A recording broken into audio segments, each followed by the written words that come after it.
नमस्कार मित्रमैत्रिणींनो, जर तुम्हाला आपल्या चॅनलवरच्या कथा आवडत असतील तर लाईक करत जात जा आणि चॅनलला सबस्क्राईब करून बाजूची घंटी दाबा आणि ऑलवर सेट करा. म्हणजे जेव्हा जेव्हा मी नवीन व्हिडिओ किंवा कोणतीही नवीन पोस्ट अपलोड करेन तेव्हा ती सगळ्यात आधी तुमच्यापर्यंत पोहोचेल. धन्यवाद. तर वळूया आपल्या कथेच्या पुढच्या भागाकडे. मी काहीतरी विचारतोय, हे मंगळसूत्र? त्याने पुन्हा तिला प्रश्न केला. डोळ्यात खूप सारी आस दिसत होती तिला त्याच्या. माझं मंगळसूत्र आहे, ती बोलली. तिच्या तोंडून आता शब्द पण फुटत नव्हते. तशी त्याने नकारार्थी मान हलवली. तुझं लग्न झालंय ना मानवसोबत? मग हे मंगळसूत्र का आहे तुझ्या गळ्यात? Give me an answer damn it. त्याने आता चिडूनच विचारलं, कारण ती कधीपासून काहीच बोलत नव्हती आणि त्याचा मात्र जीव तेवढा जायचा बाकी राहिला होता. आता पुढे. ती मात्र स्तब्ध झाली होती, कारण आत्ता काही सत्य लपून राहणार नव्हतं. कारण जे नको होतं ते घडलं होतं. तिने कितीही लपवण्याचा प्रयत्न केला होता तरीसुद्धा ते मंगळसूत्र जे त्यांच्या प्रेमाचं प्रतीक होतं ते त्याच्या डोळ्यांसमोर आलंच होतं. आता तिचीच तारांबळ उडाली होती. एक मन सांगत होतं की त्या कुणालला समजलं तर काय होईल, आणि दुसरं मन सांगत होतं की सगळं खरं सांगून टाकावं त्याला आणि त्याच्या मिठीत स्वतःला झोकून द्यावं. सांगावं त्याला की खरंच मी थकली आता हे सगळं सहन करून. प्लीज तुमच्या जानला सांभाळा. ती नाही अजून लढू शकत, पूर्णपणे तुटून गेली आहे. ती पूर्णपणे संपण्याआधी तिला जवळ घ्या, आपल्या मुलांना जवळ घ्या. आणि आता तिने तिचा निर्णय पक्का केला होता की सगळं त्याला खरं सांगून टाकावं. तो समर्थ आहे सगळं सांभाळायला. तिने डोळे पुसले आणि त्याला आता सांगणार. तो तिच्या जवळ आला. I said give me an answer. तो आता तिच्या दोन्ही दंडांना पकडून खूपच रागात तिला विचारत होता. तशी ती थोडी घाबरली, कारण त्याच्या डोळ्यात राग, काळजी, प्रेम सगळंच दिसत होतं तिला. ती पुढे काही बोलणार इतक्यात कुणाल दरवाजा लोटून त्याच्या केबिनमध्ये शिरला. ब्रो, ते बाहेर. तो बोलतच आत आला, पण त्याने आता पाहिलं की जानू अगदी अमितच्या जवळ उभी होती आणि अमितने तिच्या दोन्ही दंडांना पकडलं होतं आणि तो आता खूपच रागात त्याच्याकडे पाहत होता. तसं त्याला थोड्या वेळासाठी वाटलं की कदाचित जानूने सत्य अमितला सांगितलं असावं. त्याने एक जळजळीत कटाक्ष तिच्यावर टाकला. तशी घाबरली ती, कारण तिला आता त्याचा तो मघासचा मेसेज आठवला होता, ज्यामध्ये त्याने लिहिलं होतं, तुझी मुलं स्कूलमधून कधी गायब झाली तरी कळणार नाहीत तुला. आणि ते आठवूनच तिच्या अंगाचा थरकाप उडाला होता. What the hell are you doing here? Amit खूपच रागात कुणालला बोलला. ते ब्रो, मला हेच सांगायचं होतं की. तो पुढे काही बोलणार त्याआधीच अमित बोलला. I don't want to hear anything. Get out of here. Amit चिडूनच बोलला तसा कुणालचा चेहराच पडला. तो पटकन तिथून निघून गेला, पण जाताना तिला एक रागीट लूक देऊन गेला. खरं तर कुणालला कळलं होतं की जानू अजूनही ऑफिसमध्येच आहे, म्हणून तो मुद्दाम तिथे गेला होता, जेणेकरून तिने अमितला काहीच सांगू नये. आणि तिच्यामुळेच त्याच्याशी सॉफ्टली बोलणारा त्याचा ब्रो आज त्याच्यावर आवाज चढवून बोलला होता, म्हणून त्याला अजूनच जास्त राग येत होता तिचा. सो टेल मी, हे मंगळसूत्र का नाही काढलंस तू गळ्यातून? त्याने विचारलं. तसे तिने तिचे डोळे कच्चे मिटले आणि एक दीर्घ श्वास घेतला. कशाला काढू मी ते मंगळसूत्र? माझं आहे ते, मग माझ्याच गळ्यात राहणार ना? तिने खाली मान घालून उत्तर दिलं. का, तुझ्या नवऱ्याकडे दुसरं मंगळसूत्र नव्हतं का? त्याने विचारलं. म्हणजे माझ्याच नवऱ्याने घातलंय हे माझ्या गळ्यात, ती बोलली. जान, तुला चांगलंच कळतंय मी कशाबद्दल बोलतोय, तो बोलला. पण तिने मात्र आता मान खाली घातली. मग त्याचंच उत्तर मी तुम्हाला ऑलरेडी दिलेलं आहे, ती बोलली. नाही, ते माझ्या प्रश्नाचं उत्तर नाही आहे. हे मंगळसूत्र मी तुझ्या गळ्यात घातलं होतं, आपल्या सो कॉल्ड प्रेमाचं प्रतीक. हो, सो कॉल्डच, कारण ते फक्त माझ्या बाजूनेच प्युअर होतं.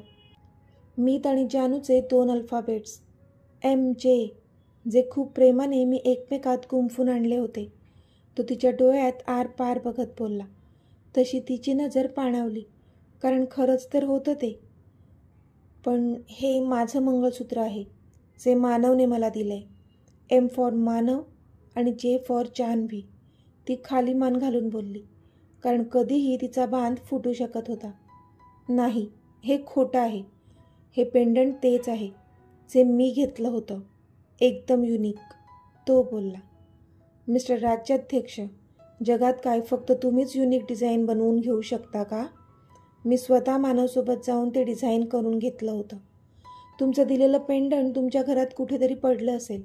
शोधा ते, कारण जाताना मी काहीच घेऊन गेले नव्हते तुमच्या घरातून.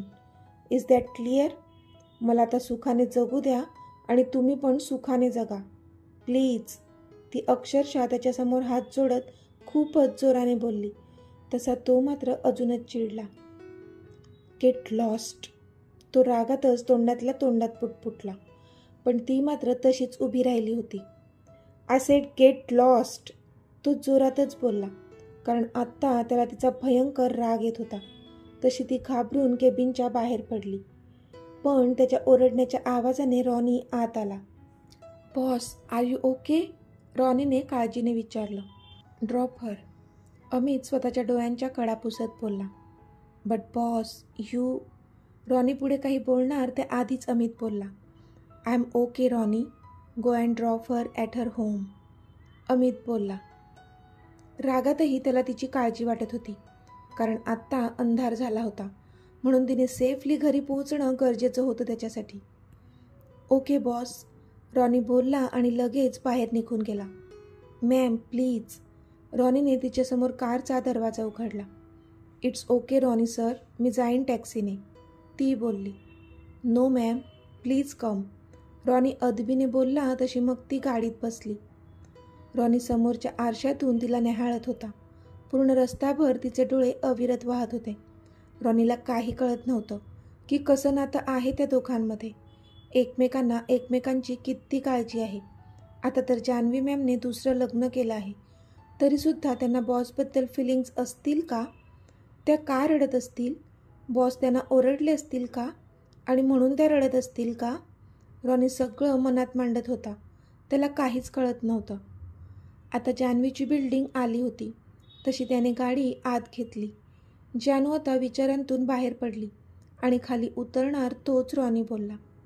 मॅम, तुम्हाला काही शेअर करायचं असेल तर तुम्ही मला सांगू शकता. तो बोलला तशी तिची पाणावलेली नजर त्याच्यावर स्थिरावली. ह्या आधीही त्याने प्रत्येक वेळी तिला हेल्प केलेली होती आणि म्हणूनच तो तिला सांगत होता. कळत होतं तिला, पण सध्या तरी ती त्यालासुद्धा काहीच सांगू शकणार नव्हती. तुमच्या बॉसला फक्त एवढी आठवण करून द्या की आता मी दुसऱ्या कोणाची तरी बायको आहे, तर माझ्यापासून 4 हात लांब राहा. त्यांच्या जवळ येण्याने, मला नको नको ते बोलण्याने त्रास होतो मला. एवढं समजावता आलं तर बघा तुमच्या बॉसला, ती बोलली आणि मग त्याला बाय करून निघून गेली. त्याने मात्र नकारार्थी मान हलवली आणि मग गाडी स्टार्ट करून तो तिथून निघून गेला.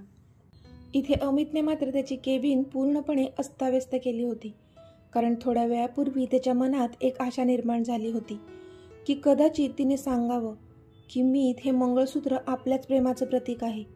पण नाही, तसं घडलंच नव्हतं आणि म्हणून आता तो खूप जास्त हर्ट झाला होता. Boss, are you okay? Ronnie आत आला होता आणि तो अमितला विचारत होता, कारण त्याने पाहिलं होतं पूर्ण केबिन अस्ताव्यस्त करून टाकली होती त्याने. Let's go. अमितने केसांमधून हात फिरवला आणि गॉगल घालून तिथून निघाला तो. तसा रॉनी पण त्याच्या पाठी निघून गेला. अमित आता घरी पोचला होता. त्याचा मूड ऑफच होता. ठकठक पावलं टाकत तो आत आला आणि सरळ वर जाऊ लागला. अमित थांब. मॉमचा खणखणीत आवाज त्याच्या कानावर पडला. तसा तो जागीच थांबला. येस मॉम, तो बोलला. अमित, मी हे काय ऐकते? ती मुलगी आपल्या ऑफिसमध्ये जॉईन झाली आहे? मॉमने चिडून विचारलं. तसा तो मॉमकडे पाहतच राहिला, पण त्याला मात्र कळेना की मॉमना कसं कळलं.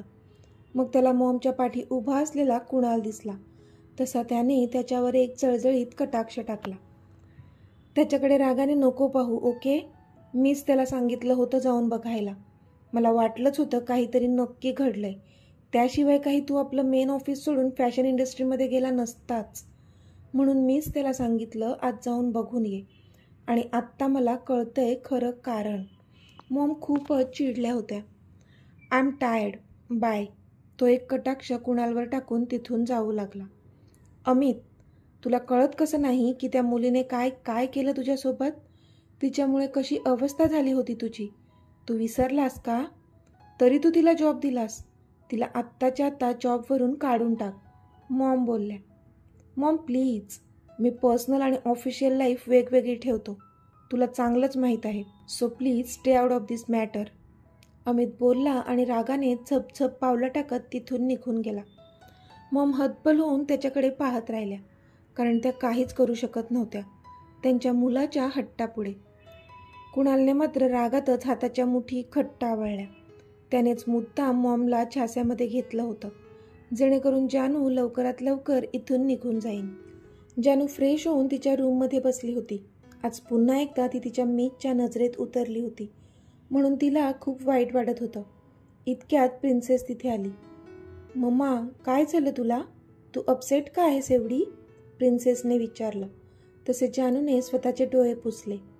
अपसेट? मी कुठे अपसेट आहे प्रिन्सेस? हे बघ. जानू तिला स्माईल देत बोलली. तशी प्रिन्सेस पण हसली. मग तू आम्हाला का नाही विचारलं की आमचा आजचा डान्स कसा झाला ते? प्रिन्सेसने तोंड पाडत विचारलं. तसं जानूला लक्षात आलं की ते दोघे आज परफॉर्म करणार होते. पण आज दिवसभरात इतकं सर्व घडून गेलं होतं, त्यामुळे तिचं त्यांच्याकडे लक्षच केलं नव्हतं. वाईट वाटलं तिला त्यांच्यासाठी, कारण तिला त्या दोघांना मम्मी आणि पप्पा दोघांचं प्रेम द्यायचं होतं. त्यात ती अजिबात मागे पडणार नव्हती, कारण ते दोघंच तर जग होतं तिचं. आय एम सॉरी प्रिन्सेस, मम्माच्या लक्षातच नाही राहिलं हे. जानू कानाला हात धरून बोलली. इट्स ओके मम्मा, प्रिन्सेस तिचे हात काढत बोलली. आता सांग, कसा झाला तुमचा डान्स? जानूने विचारलं. खूप छान झाला. आम्हाला मेडल पण मिळालं. आणि तुला माहिती आहे, ते अंकल पण तिथे आले होते, प्रिन्सेस बोलली. अंकल? कोणते अंकल? जानूने विचारलं. तेच हँडसम अंकल, प्रिन्सेस हसून बोलली. तसं जानूला लगेचच मीतचा चेहरा नजरेसमोर आला. ते तिथे का आले होते? जानूने विचारलं.